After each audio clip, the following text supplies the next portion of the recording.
So it's been about 10 days now since I installed the RCE yellow springs on the car, and I've put about 300 miles on it, so they should be pretty settled by now.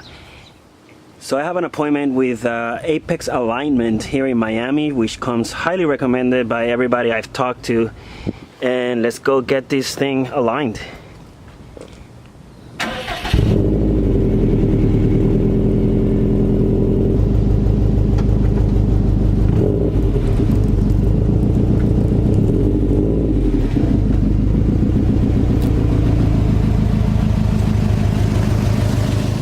I just made it here to Apex Alignment, and it is raining, unfortunately, right after I washed my car, of course. And it was really cool to see an E30 right in front of the shop here. It's an IS actually. It's probably getting aligned or some work done.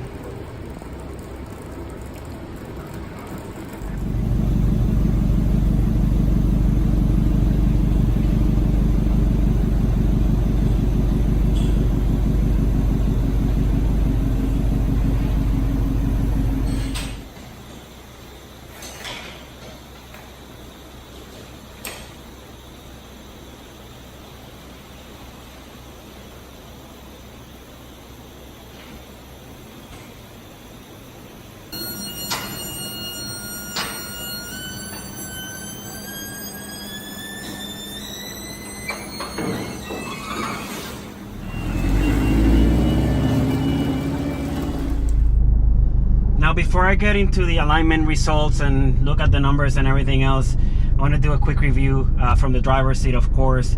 And the car feels great. There is no vibrations, or there's no pull to the left or to the right or anything like that.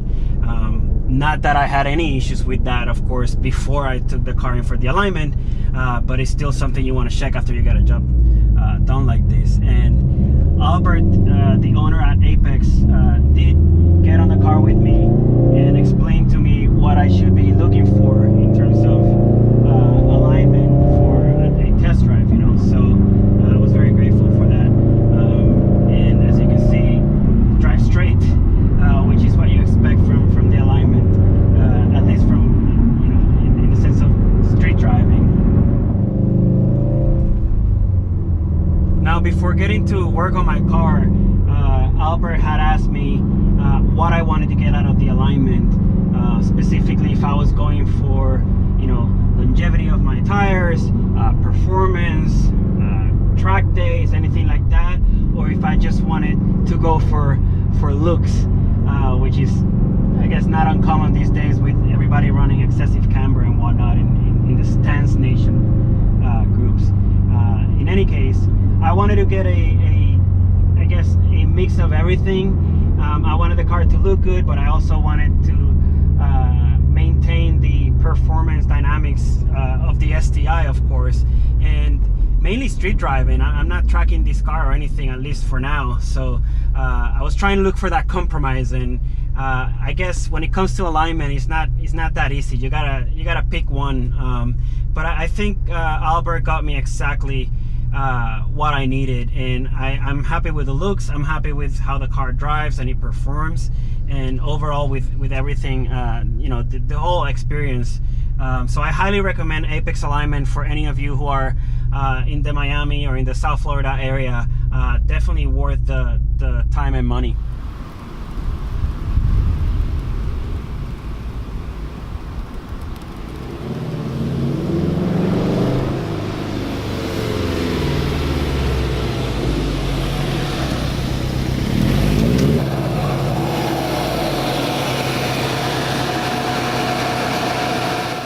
Now let's take a look at the alignment specs, and on the left here we have the car as it was right before I brought it in, and then on the right side we have the car post alignment.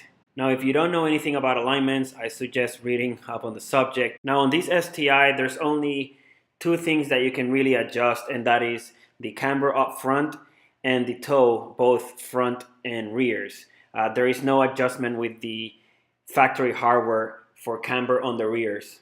So let's start with the fronts and let's look at camber, and you'll notice that the car was already within spec. One thing that was surprising to me is the fact that the difference between left and right was pretty much dead on within 0.1 degrees of camber, even after I had removed the entire strut assembly and of course messed with the camber adjustment bolt during the installation of the lowering springs. So the Sharpie technique in this case worked very well.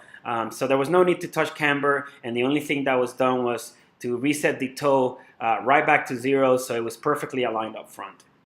So let's look at the rears now, and we'll start with camber. Again, no adjustment there with factory hardware. What you see here, the -2.6 and 2.3, was the effect of lowering the car on the RCE yellow springs, which is not bad. I did want some negative camber, especially to avoid rubbing the fenders with the +35 offset on my new wheels. But you know, one thing that you can adjust is the toe, and as a result, that could affect camber. So if we look at the results post alignment, I have a slightly 1/16 of an inch towing alignment, which kind of closed the gap, I guess, between the left and right sides in terms of negative camber, ending up in a -2.6 and a -2.5, which is exactly what I wanted. Now let's take a closer look at the car here, and so you can really see the difference in camber between the rears and the fronts. You can see the angle on the rear wheel here as it is pushed towards the fender. It does give it that aggressive look, so I'm happy with how it came out.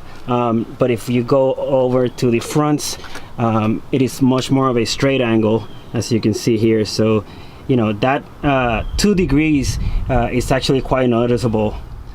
So that'll be it for this video. Once again, thanks for watching. Please leave your comments below, and I will see you all in the next one.